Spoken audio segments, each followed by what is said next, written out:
Hi hello friends, welcome back to my YouTube channel. ನಾನು ನಿಮ್ಮ Pushpagowda.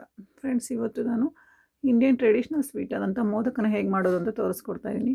So ಮೊದಲಿಗೆ ಮೈದಾ ಹಿಟ್ಟನ್ನು ಚಪಾತಿ ಹಿಟ್ಟಿನ ಅದಕ್ಕೆ ಕಲಸಿ ಎತ್ತಿಟ್ಕೋಬೇಕು. ಸೊ ಒಂದು ಬಾಣಲಿಗೆ ಪುಡಿ ಮಾಡಿ ಇಟ್ಕೊಂಡಿರೋ ಬೆಲ್ಲನ ಹಾಕಿ ಕರಗಿಸ್ಕೋಬೇಕು. ಸೊ ನಾನೀಗ ಬೆಲ್ಲಕ್ಕೆ ನೀರನ್ನ ಆ್ಯಡ್ ಮಾಡ್ಕೋತಾ ಇಲ್ಲ. ಸೊ ಬಿಸಿಗೇ ಬೆಲ್ಲ ನೀಟಾಗಿ ಕರಗ್ತಾ ಇದೆ. ಸೊ ಬೆಲ್ಲ ಚೆನ್ನಾಗಿ ಕರಗಿದ ಮೇಲೆ ಅದಕ್ಕೆ ಹಸಿ ತೆಂಗಿನಕಾಯಿ ತುರಿನ ಮಿಕ್ಸ್ ಮಾಡ್ಕೋತಾ ಇದ್ದೀನಿ. ಸೊ ತೆಂಗಿನಕಾಯಿ ತುರಿ ಒಳಗಡೆ ನಾನು ಏಲಕ್ಕಿ ಪುಡಿನ ಮಿಕ್ಸ್ ಮಾಡ್ಕೊಂಡಿದ್ದೀನಿ ಆಲ್ರೆಡಿ. ಇದನ್ನು ಎರಡು ಚೆನ್ನಾಗಿ ಮಿಕ್ಸ್ ಆಗೋ ರೀತಿ ಕಲಿಸ್ಕೊತಾ ಇದ್ದೀನಿ. ನೋಡಿ, ಇದೆರಡು ಗಂಟು ಆಗಬಾರ್ದು. ಗಂಟಾಗದೇ ಇರೋ ರೀತಿ ಚೆನ್ನಾಗಿ ಮಿಕ್ಸ್ ಮಾಡ್ಕೊಳ್ಳೋಣ.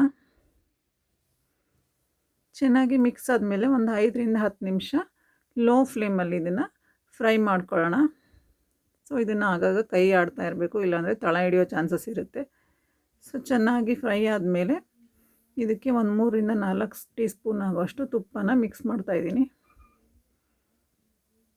ಸೊ ತುಪ್ಪನ ಸೇರಿಸಾದ್ಮೇಲೆ ಒಂದು 5 ಮಿನಿಟ್ಸ್ ಆದಮೇಲೆ ಅದನ್ನು ಗ್ಯಾಸ್ನ ಆಫ್ ಮಾಡ್ಕೊಳ್ಳೋಣ. ಸೊ ಇದು ಸ್ವಲ್ಪ ಆರ್ಕೋಬೇಕು. ಇದು ತಣ್ಣಗಾದ್ಮೇಲೆ ಇದನ್ನು ಚಿಕ್ಕ ಚಿಕ್ಕ ಉಂಡೆಗಳನ್ನಾಗಿ ಮಾಡಿ ಒಂದು ತಟ್ಟೆಯಲ್ಲಿ ಎತ್ತಿಟ್ಕೊಳ್ಳೋಣ. ಯಾಕಪ್ಪ ಹೀಗೆ ಮಾಡಬೇಕು ಅಂದರೆ, ಸೊ ಮೋದಕ ಎಲ್ಲ ಒಂದೇ ಸೈಜಿಗೆ ಬರಬೇಕಲ್ಲ, ಅದಕ್ಕೋಸ್ಕರ ನಮಗೆ ಯಾವ ಸೈಜಿಗೆ ಬೇಕೋ ಆ ಸೈಜಿಗೆ ಉಂಡೆಗಳನ್ನಾಗಿ ಮಾಡಿ ಒಂದು ತಟ್ಟೆಯಲ್ಲಿ ಎತ್ತಿಟ್ಕೊಳ್ಳೋಣ. ಸೊ ಇದಾದಮೇಲೆ ಮೈದಾ ಹಿಟ್ಟು ಕಲಸಿಟ್ಕೊಂಡಿದ್ವಲ್ಲ, ಅದನ್ನು ನಾವು ಚಪಾತಿ ಲಟ್ಟಿಸ್ಕೊತೀವಲ್ಲ ಆ ರೀತಿ ದೊಡ್ಡದಾಗಿ ಲಟ್ಟಿಸ್ಕೊಳ್ಳೋಣ. ಬಟ್ ಚಪಾತಿಗಿಂತ ಸ್ವಲ್ಪ ದೊಡ್ಡ ಸೈಜಾಗಿ ಲಟ್ಟಿಸ್ಕೋಬೇಕು.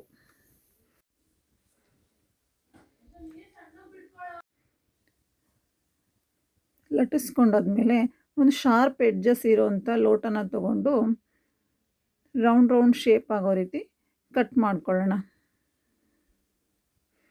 ಯಾಕೆ ಹೀಗೆ ಮಾಡ್ತೀನಿ ಅಂದರೆ, ಸೊ ನೋಡಿ, ನಾವು ಒಂದೊಂದನ್ನೇ ಲಟ್ಟಿಸ್ಕೋಬೇಕು ಅಂದರೆ ಒಂದು ಚಿಕ್ಕದು ಒಂದು ದೊಡ್ಡದು ಆಗುತ್ತೆ. ಸೊ ಈ ರೀತಿ ಮಾಡೋದ್ರಿಂದ ಎಲ್ಲನೂ ಒಂದೇ ಸೈಜಲ್ಲಿ ಕಟ್ ಆಗುತ್ತೆ. ಸೊ ಅದಕ್ಕೋಸ್ಕರ ಲೋಟ ತೊಗೊಂಡು ಕಟ್ ಮಾಡ್ಕೋತಾ ಇದ್ದೀನಿ.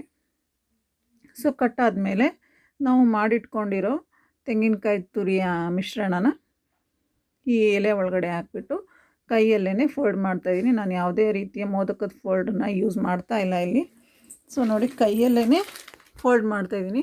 ಎಷ್ಟು ಚೆನ್ನಾಗಿ ಬರ್ತಾಯಿದೆ ಅಂತ ಫೋಲ್ಡಿಂಗು. ಸೊ ನೋಡಿ, ಎಲ್ಲನೂ ಕೈಯಲ್ಲೇ ಫೋಲ್ಡ್ ಮಾಡಿ ಒಂದು ತಟ್ಟೆಯಲ್ಲಿ ಎತ್ತಿಟ್ಕೊಳ್ಳೋಣ. ಸೊ ಗ್ಯಾಸ್ ಮೇಲೆ ಎಣ್ಣೆ ಕಾಯಕ್ಕೆ ಇಟ್ಕೊಂಡಿದ್ದೀನಿ ಆಲ್ರೆಡಿ. ನಾನು ಲೋ ಫ್ಲೇಮಲ್ಲಿ ಎಣ್ಣೆ ಕಾಯಿಸಿದ್ಮೇಲೆ ಮಾಡಿಟ್ಕೊಂಡಿರೋ ಮೋದಕನೆಲ್ಲ ಡೀಪ್ ಫ್ರೈ ಮಾಡೋಣ.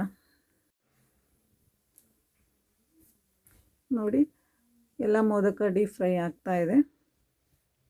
ಎಷ್ಟು ಚೆನ್ನಾಗಾಗಿದೆ. ಹಾಗೆ ಗೋಲ್ಡನ್ ಬ್ರೌನ್ ಕಲರ್ ಆಗಬೇಕು. ನೋಡಿ, ಈಗ ಮೋದಕ ರೆಡಿ ಆಗಿದೆ. ಸೊ ನೋಡಿದ್ರಲ್ಲ, ಮೋದಕ ಎಷ್ಟು ಈಸಿಯಾಗಿ, ಎಷ್ಟು ಸುಲಭವಾಗಿ, ಯಾವುದೇ ಮೋಲ್ಡ್ ಕೂಡ ಇಲ್ದಲ್ಲೇ ಮಾಡ್ಬೋದು ಅಂತ. ಈ ವಿಡಿಯೋ ನಿಮಗೆಲ್ಲರಿಗೂ ಇಷ್ಟ ಆಗಿದರೆ ನನ್ನ ಚಾನಲ್ನ ಸಬ್ಸ್ಕ್ರೈಬ್ ಮಾಡಿ. Thank you friend.